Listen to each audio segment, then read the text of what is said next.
Good morning my dear students. आज हम आपकी हिंदी लिटरेचर का चैप्टर 7 पार्ट 7 पढ़ेंगे। पार्ट 7 में एक बहुत ही अच्छी कविता है, साथ ही हाथ बढ़ाना। साथ ही हाथ बढ़ाना, इसमें जो कविता लिखी है वो एक गीत है। वो आप सब लोगों ने बहुत पहले सुना होगा, कुछ लोगों ने सुना होगा, कुछ ने नहीं सुना होगा। तो आज हम इस कविता को पढ़ेंगे।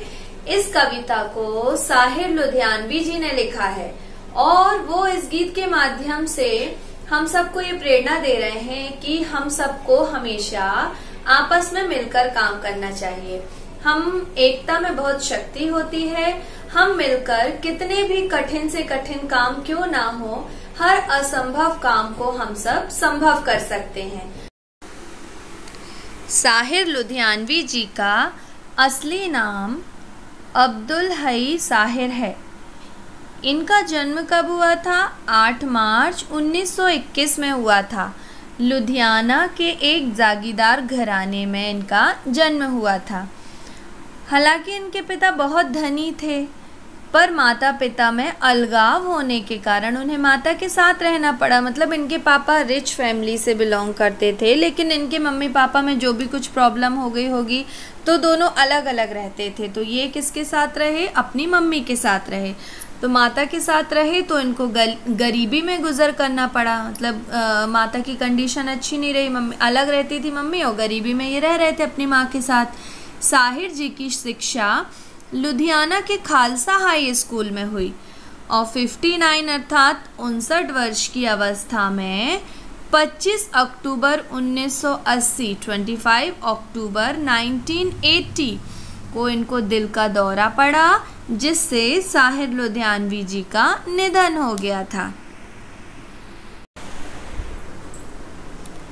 इन्होंने बहुत से गीत लिखे, जिनमें से कुछ बहुत प्रसिद्ध हैं। आना है तो आजा, ये नई दौर मूवी का है, 1957 में लिखा। इसके संगीतकार ओपी नैयर जी हैं। अल्लाह तेरो नाम ईश्वर तेरो नाम, ये हम दोनों मूवी का है, 1961 में। इसके संगीतकार कौन है? जयदेव जी। चलो एक बार फिर से अजनबी बन जाएं, गुमराह 1963 में, और इसके संगीतकार रवि जी हैं। मन रे तू काहे न धीर धरे, चित्रलेखा 1964, इसके संगीतकार रोशन जी। मैं पल दो पल का शायर हूँ, कभी कभी मूवी का है, 1976 में। इसके संगीतकार खयाम जी हैं। यह दुनिया अगर मिल भी जाए तो क्या है, प्यासा 1957 में। इसके संगीतकार SD वर्मन जी हैं। ईश्वर अल्लाह तेरे नाम, नया रास्ता 1970 में, 1970 में। इसके संगीतकार N दत्ता जी हैं। साहिर लुधियानवी जी को जो पुरस्कार मिले वो निम्न हैं। उनमें से ये निम्न हैं: उनको शैलेंद्र पुरस्कार 1959 1959 में मिला, शैलेंद्र पुरस्कार 1960 में मिला, शकील बदायूनी 1961 1961 में मिला, और शकील बदायूनी 1962 1962 में मिला। साथ ही हाथ बढ़ाना, एक अकेला थक जाएगा मिलकर बोझ उठाना। साथ ही हाथ बढ़ाना, हम मेहनत करने वालों ने जब भी मिलकर कदम बढ़ाया, सागर ने रास्ता छोड़ा, पर्वत ने शीश झुकाया। फौलादी हैं सीने अपने, फौलादी हैं बाहें, हम चाहें तो चट्टानों में पैदा कर दें राहें। साथ ही हाथ बढ़ाना, मेहनत अपने लेख की रेखा, मेहनत से क्या डरना, कल गैरों की खातिर की, आज अपनी खातिर करना। अपना दुख भी एक है साथी, अपना सुख भी एक, अपनी मंजिल सच की मंजिल, अपना रास्ता नेक। साथ ही हाथ बढ़ाना। इन पंक्तियों में कवि ने ये बताया है कि सभी लोगों को साथ मिलकर काम करना चाहिए। इस कविता के माध्यम से वो सभी लोगों को साथ मिलकर काम करने के लिए प्रेरित कर रहे हैं। एक अकेला थक जाएगा, अर्थात वो ये कह रहे हैं कि एक अकेला काम करते करते थक जाएगा। इसीलिए भारत के निर्माण में सभी को हिस्सेदार बनना चाहिए, भारतीयों को अपना हौसला बढ़ाना चाहिए। कवि ये बता रहे हैं कि जब भी लोग क्या करते हैं, यदि मिलकर कदम बढ़ाते हैं, लोगों ने एकता के साथ काम किया है जब भी, तो वो कोई भी कठिन काम करने में सफलता प्राप्त करते हैं। और जब हम मिलकर काम करते हैं तो उन्हें एक उदाहरण के द्वारा बताया है कि सागर ने रास्ता छोड़ा, पर्वत ने शीश झुकाया, अर्थात सागर भी हमारे लिए रास्ता छोड़ देती है और पर्वत भी शीश झुकाती है। तो ये उनने एक बताया है कि मतलब हमारे यदि हौसले बुलंद हो तो हम कठिन से कठिन काम को भी कर सकते हैं। उन्होंने कहा है कि फौलादी हैं सीने अपने, फौलादी हैं बाहें, अर्थात कवि ये कहना चाह रहे हैं कि हम लोगों की जो बाहें हैं और सीना है वो फौलादी है, मतलब फौलाद का बना हुआ है। और हम चाहें तो चट्टानों में भी राहें पैदा कर सकते हैं, मतलब चट्टानों को भी काटकर वहाँ भी रास्ता बना सकते हैं। कवि के अनुसार हमारी बाहें और सीना फौलाद से बनी है, अर्थात हम जितने भी मुश्किल काम कर सकते हैं, कितने भी मुश्किल से मुश्किल काम हो वो सब करने की हमारे अंदर क्षमता हम रखते हैं। और कवि ये याद दिलाते हुए कह रहे हैं कि पहले हमने गैरों के लिए बहुत काम किया है। देखिए इस वाली लाइन में कि मेहनत अपने लेख की रेखा, मेहनत से क्या डरना, कि हमको कभी भी मेहनत करने से डरना नहीं चाहिए, क्योंकि हम मेहनत करके ही सारे काम करते हैं और सफलता प्राप्त करते हैं। कल गैरों की खातिर की, आज अपनी खातिर करना। इस पंक्ति के माध्यम से कवि ये बता रहे हैं कि पहले जब हम गुलाम थे, अंग्रेज़ों के, ब्रिटिश लोगों की गुलामी करते थे, तब हम उनके लिए काम करते थे, तब भी हम करते थे, तो गैरों की खातिर हमने किया है। और आज जब हमको आज़ादी मिल गई है तो अब हम आज अपनी खातिर करने से क्यों पीछे हटें। आज हम अपने लिए जिएं, अपने लिए करें। अपना दुख भी एक है साथी, अपना सुख भी एक, अपनी मंजिल सच की मंजिल, अपना रास्ता नेक, अर्थात कि अपन सब यदि मिलकर कोई भी काम करेंगे तो अपना दुख भी एक है, अपना सुख भी एक है। दुख में भी हम सब साथ में खड़े हैं, सुख में भी हम सब साथ में खड़े हैं, और अपन नेक काम के लिए आगे बढ़ रहे हैं। अपनी मंजिल सच की मंजिल है, इसलिए सब साथी एक साथ मिलकर आगे बढ़ें। कवि ने इसमें ये भी बताया है कि जो सुख दुख होते हैं वो लोगों का साथी क्यों बताया है। इस जो पंक्ति में बताया है ना, अपना दुख भी एक है साथी, अपना सुख भी एक, अर्थात सुख और दुख इनका क्रम हमेशा चलता रहता है। तो इसीलिए कभी सुख आता है, कभी दुख आता है, तो हमें दुख में भी घबराना नहीं चाहिए। वहीं जब हमको सुख भी मिलता है तो सुख में भी ऐसा नहीं होना चाहिए कि हमको बहुत ज़्यादा उत्साहित होना चाहिए। सुख में भी हमको बहुत ज़्यादा उत्साहित नहीं होना चाहिए, और हमको अपनी मंजिल को हमेशा याद रखते हुए अपना कदम आगे बढ़ाते रहना चाहिए। एक से एक मिलें तो कतरा बन जाता है दरिया, एक से एक मिलें तो ज़र्रा बन जाता है सहरा, एक से एक मिलें तो राई बन सकती है पर्वत, एक से एक मिले तो इंसान बस में कर ले किस्मत, साथ ही हाथ बढ़ाना। तो इन पंक्तियों में कवि साहिर लुधियानवी जी बता रहे हैं कि इसमें कवि ने एकता की ताकत को स्पष्ट किया है। वो बता रहे हैं कि जैसे एकता में बहुत शक्ति होती है, हम बहुत सारे लोग मिलके सब काम को कर सकते हैं। इसके लिए एक छोटी सी स्टोरी भी आप लोगों ने पहले सुनी होगी कि बहुत सारे कबूतर रहते हैं, कबूतरों को कोई शिकारी ने पकड़ लेता है तो वो जाल में फंस जाते हैं। अब वो कबूतर चूँकि एक साथ हैं, एक जाल में फंसे हुए हैं, तो वो कबूतर क्या करते हैं, सारे कबूतर अपनी मेहनत से, हिम्मत से सब एक दूसरे के साथ मिलके इतना ज़ोर लगाते हैं कि वो जाल के सहित उड़ जाते हैं और शिकारी से बच के भाग जाते हैं, मतलब उड़ गए वहाँ से। तो ये एकता की एक है एकता का उदाहरण कि उनने एकता से साथ में मिलकर ये काम कर लिया। वैसे ही इन पंक्तियों में भी कवि बता रहे हैं कि एक से एक मिले तो कतरा बन जाता है दरिया, अर्थात एक से एक मिलने पर क्या होता है, एक से एक बूंद मिले तो एक एक बूंद मिलकर दरिया का अर्थ होता है समुद्र, नदी, तालाब। मतलब नदी की यदि एक एक पानी की बूंद भी मिलेगी तो वो एक बहुत बड़ा समुद्र बना सकती है। एक से एक मिले तो ज़र्रा बन जाता है सहरा, अर्थात एक एक कण मिलके रेगिस्तान भी बना सकते हैं। और यदि एक एक राई के दाने आप जानते हैं ना, बिल्कुल छोटे छोटे से होते हैं, यदि वो उतने छोटे छोटे से दाने भी मिलें तो सोचिए पर्वत कितना विशाल होता है, कितना बड़ा होता है। वो एक एक दाने मिलकर पर्वत भी बना सकते हैं।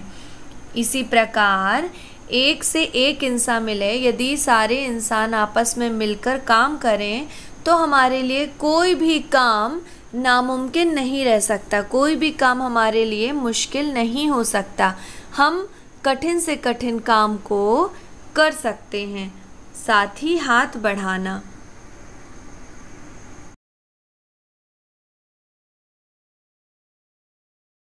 प्रश्न पहला, इस कविता में पहला प्रश्न बन सकता है कि यह गीत किसको संबोधित करता है। ये जो अभी हमने कविता पढ़ी, गीत है ये गीत किसको संबोधित करता है, मजदूरों को संबोधित करता है। प्रश्न दूसरा, इस गीत की किन पंक्तियों को तुम अपने आसपास की जिंदगी में घटते हुए देख सकते हो। साथ ही हाथ बढ़ाना, एक अकेला थक जाएगा मिलकर बोझ उठाना। साथ ही हाथ बढ़ाना, हम मेहनत करने वालों ने जब भी मिलकर कदम बढ़ाया।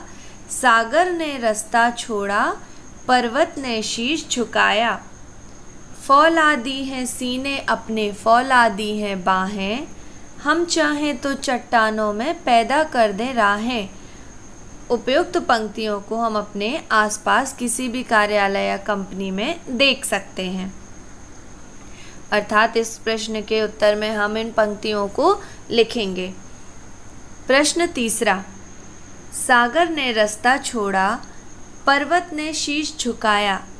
साहिर ने ऐसा क्यों कहा है, लिखो। साहिर अर्थात इस कविता के कवि, इन्होंने ऐसा क्यों कहा है। तो इसके उत्तर में हम लिखेंगे कि साहिर ने अर्थात कवि ने इन पंक्तियों को मनुष्य के साहस और हिम्मत का परिणाम दिखाने के लिए कहा है। जब मेहनत करना शुरू करते हैं, मनुष्य जब भी मेहनत करना शुरू करता है तो क्या होता है, सागर भी अपना रास्ता छोड़ देता है और पर्वत भी झुक जाते हैं। ऐसा होता है ना कि यदि हम मेहनत करें, हम सब मिलकर कोई भी काम करना चाहें, अर्थात इस लाइन का अर्थ ये होगा कि हमारे सामने कोई भी काम असंभव नहीं रहेगा। यदि हम सब मिलकर काम करें तो पर्वत भी झुक जाते हैं, यानी बड़ी बड़ी मुसीबत भी हल हो जाती है। पर्वत झुकना अर्थात ये नहीं कि पर्वत सही में झुक जाएगा। पर्वत झुकना से ये अर्थ है कि कोई भी बड़े से बड़ी मुसीबत हो वो सॉल्व हो सकती है, हल हो जाती है। इसी हिम्मत के कारण मनुष्य ने सागर चीरकर पुलों का निर्माण किया। आपको पता है ना कि मनुष्य ने क्या किया था, सागर को पूरा अलग करके वहाँ पे पुलों का निर्माण कर दिया। और पहाड़ हैं, जितने भी पहाड़ हैं वहाँ पर राहें भी मनुष्य ही बनाता है, लेकिन वो एक मनुष्य नहीं करता, वो सारे मनुष्य, बहुत सारे लोग मिलकर ही कर पाते हैं। प्रश्न चौथा, गीत में सीने और बाह को फौलादी क्यों कहा गया है। तो आप बताइए कि क्या किसी की सीना या बाहें फौलाद की होती हैं, नहीं होती, लेकिन ये क्यों कहा गया है। सीना मनुष्य की मजबूत इच्छा शक्ति को दिखाता है और कार्यों को पूर्ण करने का साधन भी है, साधन हाथ ही है। इसीलिए गीत में सीने और बाह को फौलादी कहा गया है। फौलादी अर्थात फौलाद आप जानते हैं ना कि कोई भी काम जो हो जाए कोई भी काम अधूरा ना रहे, टूटे फूटे ना, अर्थात इसीलिए सीने और बाह को फौलादी कहा गया है।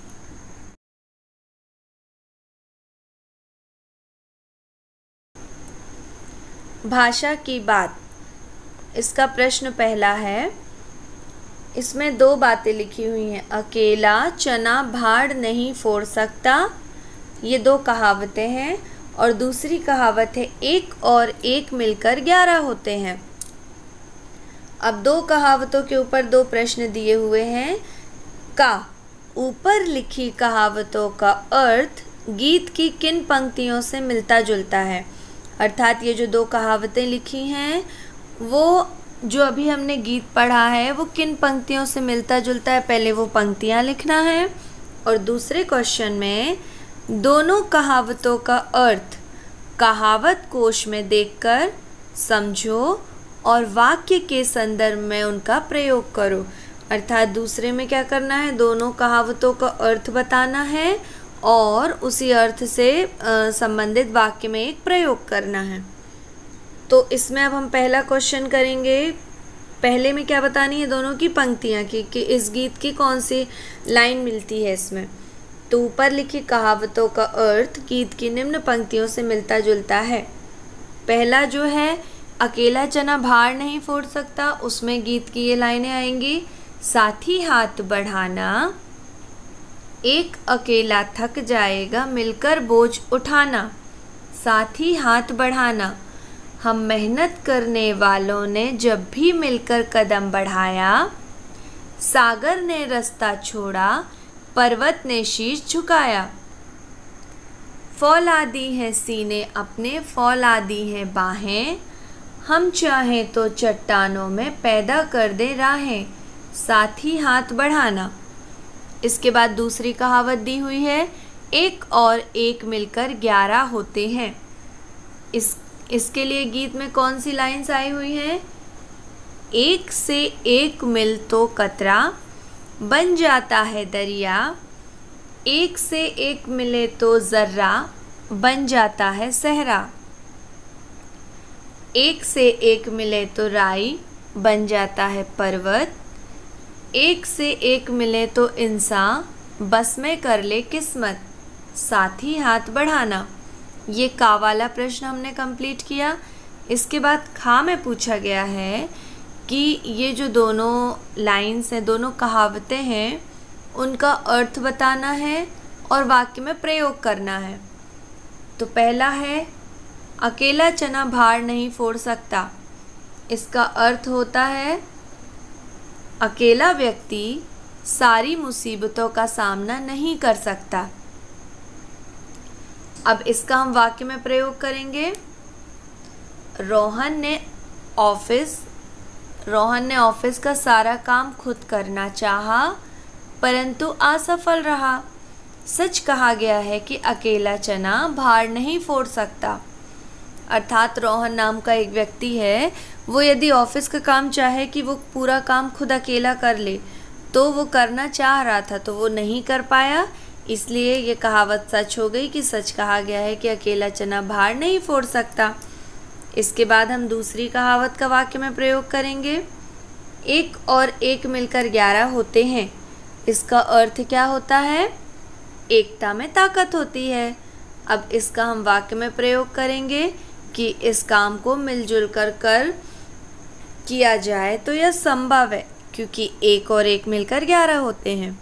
अर्थात किसी भी कठिन काम को मिलजुल कर लिया जाए तो यह संभव है, क्योंकि एक और एक मिलकर 11 होते हैं। नीचे हाथ से संबंधित कुछ मुहावरे दिए हैं, इनके अर्थ समझना है और प्रत्येक मुहावरे से वाक्य बनाना है। तो पहला दिया हुआ है, हाथ को हाथ ना सूझना। हाथ से संबंधित मुहावरे क्यों लिखा? क्योंकि आप देखेंगे जितने मुहावरे दिए हुए हैं आप लोगों को, 5 दिए हैं, वो सारे हाथ से रिलेटेड हैं, हाथ से संबंधित हैं। हाथ को हाथ ना सूझना, इसका अर्थ क्या होता है? अंधेरा होना। अब इसका हम वाक्य में प्रयोग कैसे करेंगे कि बिजली चली जाने पर कमरे में हाथ को हाथ नहीं सूझ रहा था। हाथ को हाथ नहीं सूझ रहा था अर्थात जब लाइट चली गई, अंधेरा हो जाता है तो कमरे में लाइट चली जाने पर कमरे में अंधेरा हो जाता है। सेकंड आएगा हाथ साफ करना। हाथ साफ करना का अर्थ होता है चोरी करना। मौका मिलते ही चोर ने पर्स पर अपना हाथ साफ कर दिया, अर्थात मौका मिलते ही चोर ने क्या कर दिया? चोर ने चोरी कर ली, पर्स से चोरी कर ली, कुछ सामान निकाल लिया। थर्ड आएगा हाथ पैर फूलना।